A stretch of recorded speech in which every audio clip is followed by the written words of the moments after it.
Guess what? Today we are having a snow day. Look at that. It's supposed to be 1 to 3 inches.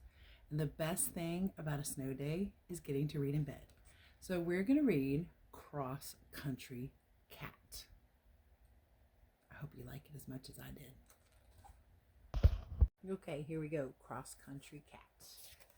Dedicated to all you cat lovers out there. My high school cat, Putternuts, the only cat I really loved.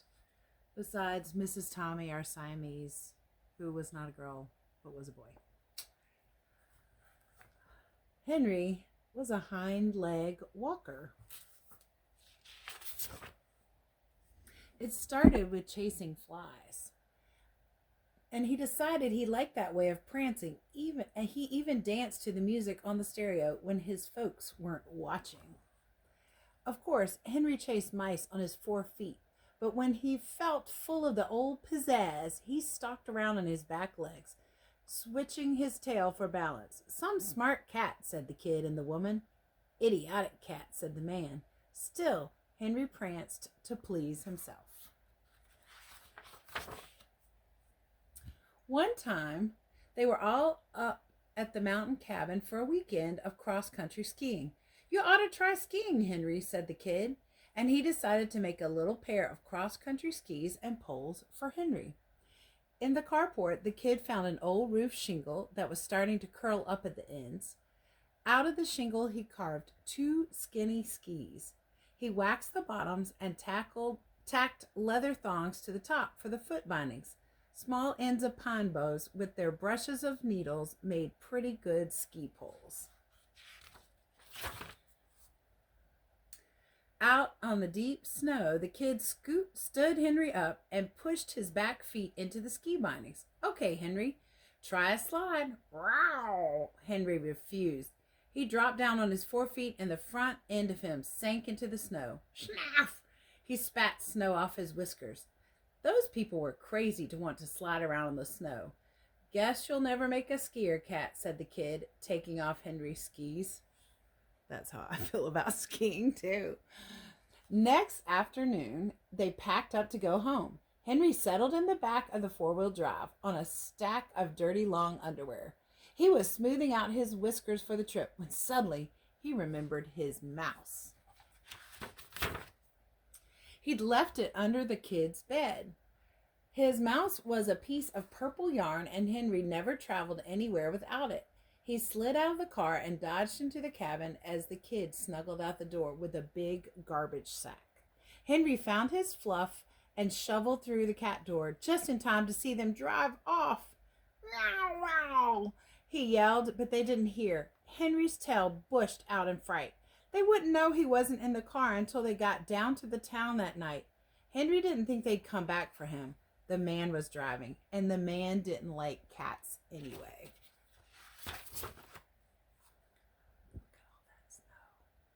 Henry would miss them, though. He liked to purr up against the woman's shoulder, with his hind feet braced on her arm. He liked it when the kid smoothed down his back and pulled his tail just a tiny tug that kept his ears standing up straight, and he liked to sleep in the man's chair.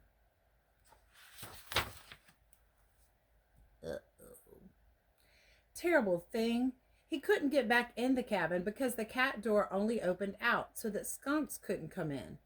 And there was snow all over the ground. Snow was coming down thick on the road, snow too deep for even a smart Siamese cat to walk through. The only way was to ski out on that cold, wet stuff. Henry's whiskers turned down in disgust. Nevertheless, he put down his mouse and hunted around the carport until he found his little skis and poles tossed in a corner. Oh, look, it's snowing more, just like today. Henry was already warmly dressed for the journey. What else did he need? Provisions. Henry cleaned out the carport of mice and tied them up in a rag. He put his purple fluff mouse in the rag sack too. Then he tied the rag sack to the end of his tail. At last, he pushed his hind feet into the ski bindings, and he was ready to go. Henry took a step out on the snow, and a step teeter. He almost fell, but he lashed his tail and caught his balance. Cross-country skiing was harder than it looked. plod, plod. It was hard to get any kind of glide and slide. No rhythm.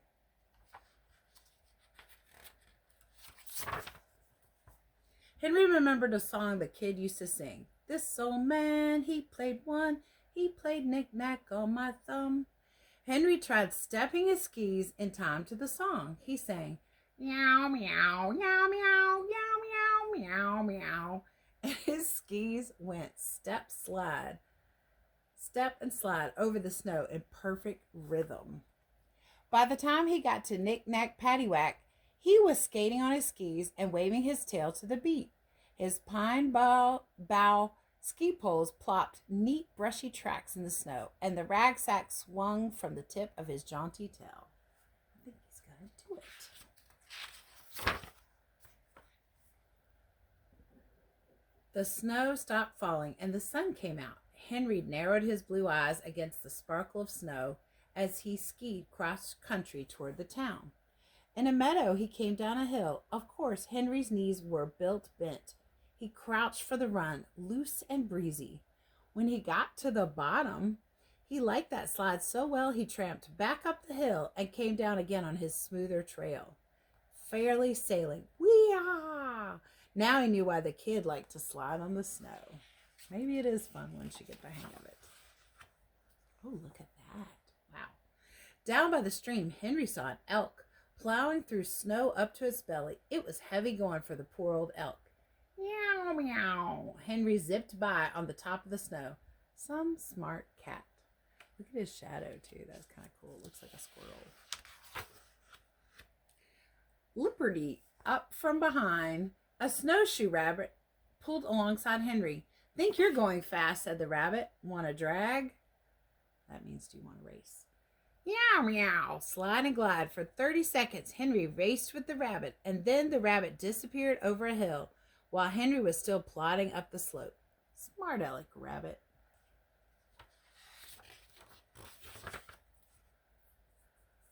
The way led through some woods. As Henry skied toward the trees, a black-crested blue jay swooped down, screeching and scolding. Stay out of my woods, JJ. See it up at the top? Snap! Henry snapped his teeth and rushed after the bird, thrusting with his poles. But the blue jay flew just ahead of Henry, dipping and lifting and jeering, until it soared up to a pine tree. Smart aleck, jaybird. Oh, now it's getting dark. The sun went under a cloud, and the woods seemed lonely after the jay went away. Meow, meow. Henry was getting tired. He stopped and untied his ragsack and ate his mice, all but his purple mouse. Just as he was tying the sack back to his tail, Henry saw something slinking after him, way back in the woods. Do you see it? It was a coyote. Yow! Henry wanted to scramble up a tree, but his back feet were caught in his skis. Oh, dun, dun, dun. Henry dashed between the trees with his tail brushed out, and he speeded up his rhythm. Yow, yow, smart cat, smart cat. The coyote came loping along behind him. Henry darted out of the woods to a field where the snow was deeper for the coyote to run through, but Henry's legs were tired and his rhythm stumbled. Stupid cat, stupid cat. Oh, no. Go, Henry. Oh, it's snowing again. It was getting dark and starting to snow again. The coyote drew nearer as Henry's beat slowed to. Foolish feline, foolish feline. His tail drooped and dragged on the snow. He could hear the coyote snapping his teeth, and Henry, plodding one ski after another, thought it was into the line, into the line. Oh no, Henry. Just then, Henry's skis tilted on a steep downhill slope. The snow was crusted on top, soft underneath. It was just right for a cross-country cat and just wrong for a heavy coyote. Henry gave a good push with his poles, and meow, he sailed down the mountain. Yep, yep, yo-doo. The coyote howled, sinking into the deep snow far behind. Come on, Henry. Henry skidded out onto a road below. Great glaring eyes. No, the eyes were the lights of a car coming. The car had two heads. The man's head stuck out one window, trying to see through the falling snow.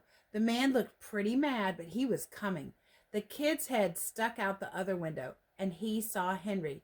Look at that cross-country cat, yelled the kid. Oh, I bet he's so excited.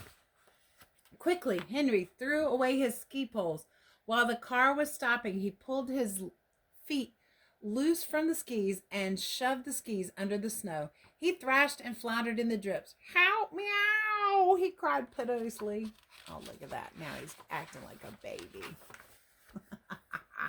And it works. After all, the man had come back for him. Let the man think he saved Henry's life. Some smart cat. Aww.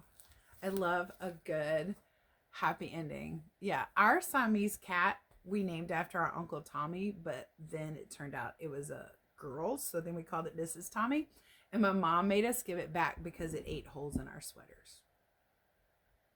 Oh well.